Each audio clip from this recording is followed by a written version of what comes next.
Teacher, may be anybody of your guardian. And those pastor, and those father, and those friends, colleagues, all from different departments, and to all of you, boys and girls. The teacher is like, yeah, if I'm going to get in for the but they say that she's 18 years old. So they entice you, they force you to do the marriage and report the child marriage.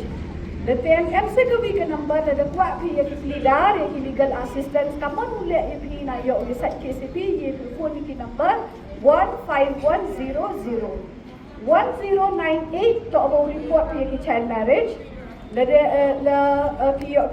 legal assistance one have a 15100 MCGV portal Bal Viva Mukh Bharat portal have a new Google.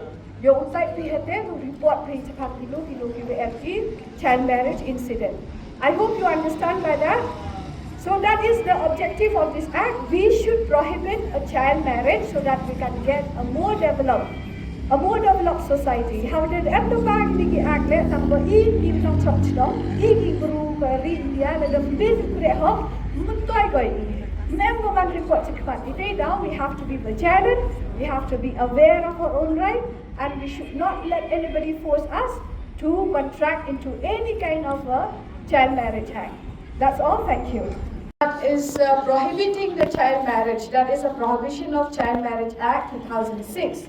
I want all of your attention so that this campaign and this rally would be meaningful unless you know about this act. Because this act, it speaks about the prohibition of solemnization of marriage and all the other incidents connected into Child Marriage Act. When I say solemnization of marriage, means from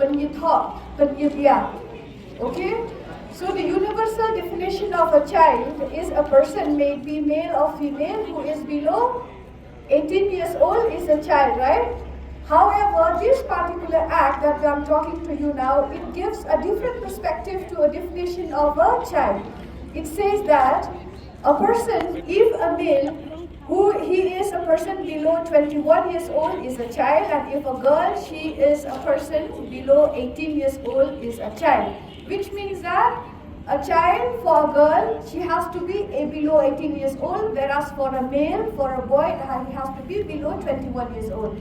This is a very specific, like a different kind of a definition to the child. Here it says that if a marriage between either of the party, either of the couple, it's a child, then that marriage would be null and void, which means that marriage would be no marriage at all. It would be illegal, it would be against the law. So this act particularly prohibits the solemnization of child marriage. Let me tell you